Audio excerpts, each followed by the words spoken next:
purple stripe, that's the Hancock building, 62 stories. Second tallest building is to the right of that, the Prudential building at 52 stories. The Prudential is stop 9, and that's where you go if you want the view. There's an observation room on the 50th floor called the Skywalk. On a day like today, you probably see about 100 miles from the top of the building. At about a 2 o'clock orientation, you look to your right front on the banks of the river, you see a brownish colored dome. That's the outdoor theater called the Hatch Shell, H-A-T-C-H, named for Edwin Hatch. We have free concerts here all summer long, but the biggest one every year without a doubt, July 4th. Boston Pops Esplanade Show. So just imagine, 90-degree day, 500,000 people gathered around. The Pops perform a free concert at 8 p.m. To finish off the night, they have a grand finale. They have fireworks going. At the same time, the Pops play the 1812 Overture. Oh, it's great. I know, I hear this music every time I come over this bridge.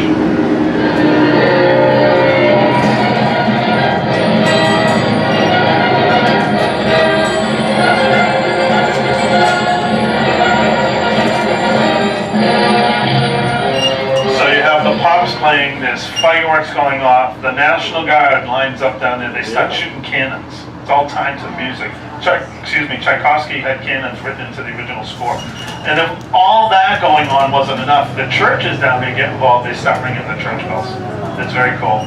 You should come back sometime. Boston is the place to be on the 4th of July. But just remember one very important thing. You're not alone. 500,000 people, average crowd. Do what I do. If I want to go to the concert, I come here on July 3rd.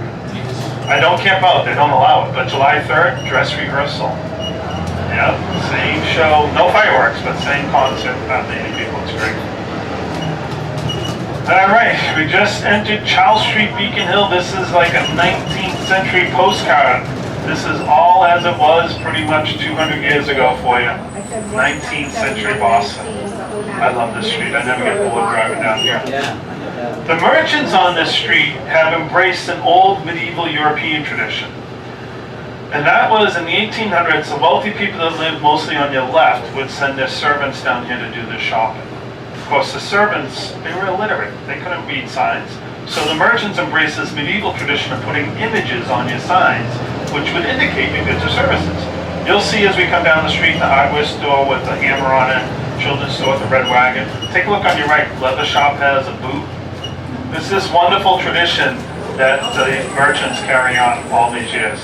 Want to see my favorite sign? Look across the street on your right at the chiropractor.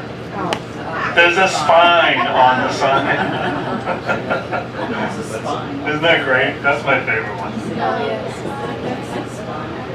I don't ever get tired of driving down the street. This is just so much fun. Oh yeah. Stop number 7 will be our next stop. If you'd like to wander around, there's some wonderful shops, restaurants, galleries, boutiques, cafes, and unbelievable architecture. You walk or two to your left, go up into the Beacon Hill neighborhood. You'll see some incredible homes here. Many of these homes, when they were first built, were single-family homes. Mostly today, multiple-unit condominium buildings. And there's one very exclusive neighborhood just a block up to your left. It's called Lewisburg Square. And that's where you'll find former Secretary of State John Kerry and his wife Teresa Heinz Kerry. They own a townhouse up there. This will be stop number 7 on the Old Town Trolley, Charles Street, Beacon Hill.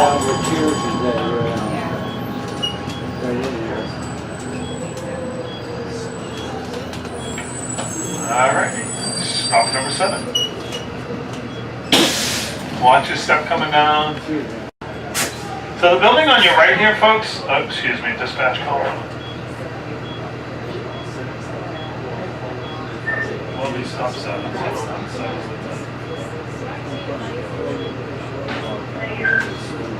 So the building on your right is the old Charles Street Meeting House. And you look right there in the cornerstone, it says 1921. Right behind where this woman is standing, you'll see another date on the other side of it. It says 1807. It has 2 dates on this one building. This building was constructed in 1807. In 1921, it was picked up and moved 15 feet to the west. And they did that to accommodate the widening of this street. Prior to that, everything on your right would have been right where we are. Because all these buildings here, if they were here back in the 1920s, they would have been 10 or 15 feet longer. They went around and chopped the fronts of all these buildings off, refaced them, they widened the street, with the exception of the church. It was actually a church back then, and they picked it up and they moved it 15 feet to the west. And at that time, the flats down here were not all filled in. This is Charles River behind us, and they started filling in the flats, but that was still water. And it would actually do baptisms right outside the back door of the church and just walk out to the river and you could dunk them right there. It was great. But now it's all been filled in, so the river's just about 2 blocks further to your right. Don't you love this street? Isn't this cool? Have you noticed the street lights yet? Gas lights lighting. Well, that one's broken, but the rest of them are running. Gas lights. They've been lit like this since 1912. And you're like, why are they lit during the day? Well, not because they're broken. It's because the city figured out it's cheaper to pay the gas bill than to pay somebody to turn them on and off. So, since 1912, they've been lit continuously, with a few exceptions, world wars and such. Next stop will be number 8, and this will give it away for you. All sod bus. Nope, that's not going to give it away for you. We want the next soundbite. How about this one? Oh, not that one. Man, off my game today. One more try. There we go. The Cheers Bar. Coming up on your right. Inspiration for the TV show Cheers. All the exterior filming done right over here. Interior filming, not so much. Stop number 8 on the Old Town Charles.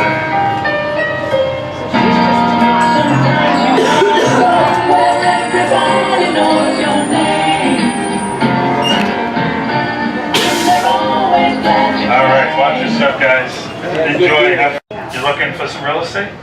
No. Not now.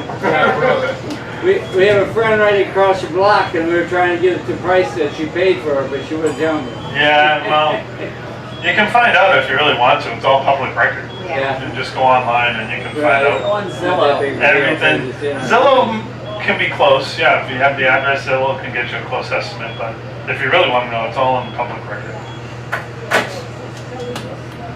So we're going to head down Beacon Street right now. We are coming into the Beacon Hill neighborhood. So we transitioned from, Beacon Hill into the Back Bay neighborhood is what I want to say.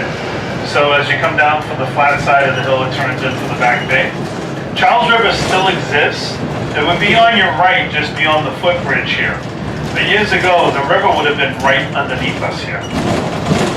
So that river was underneath us, extended to your left about 4 or 5 blocks, it extended in front of us about 10 blocks. Everywhere you looked, it was all water. In the early 1800s, the city filled in right here. They built a dam where this street is now. So if you picture, on the left was sort of a crescent-shaped bay, and then all of a sudden a dam going from Beacon Hill to Kenmore Square. The dam was great in theory, didn't work so well. The thought was they could put mills on the dam, which would be powered by the tides going in and out. And they were powered a little bit, but they were never really successful. One thing the dam accomplished, hello, that sound you just heard is the official greeting here in Boston. So whenever you hear that, give a wave, all 5 fingers when you wave.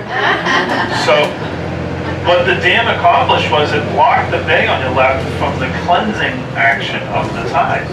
And this is a point in our history we're not too proud of, and that is when people had trash, they just threw it into the bay. Before the dam, the tide would come in, pick it up, and take it out to sea. Well, after the dam, the bay on your left became nothing more than a giant stinking swamp. No. So this is not a good thing. You have this giant stinking swamp in a city that is just bursting with people. Boston was the 2nd busiest immigrant city in America. New York #1, Boston #2. We had all these immigrants coming in, nowhere to put them, and this huge public health hazard over here. Well, somebody finally figured out a plan. If you fill it all in, you get rid of the stench and at the same time build a whole new neighborhood. And so that's what they did. Beginning in the 1850s, first thing they did was locate some land, a whole bunch of land, about 15 miles west, a town called Needham Heights. It's now called Needham Flats. They took the land out of Needham by railroad. Every 45 minutes, the trains would leave Needham, 45 cars long. They would come into Boston full of dirt, dump the dirt, go back out and get more.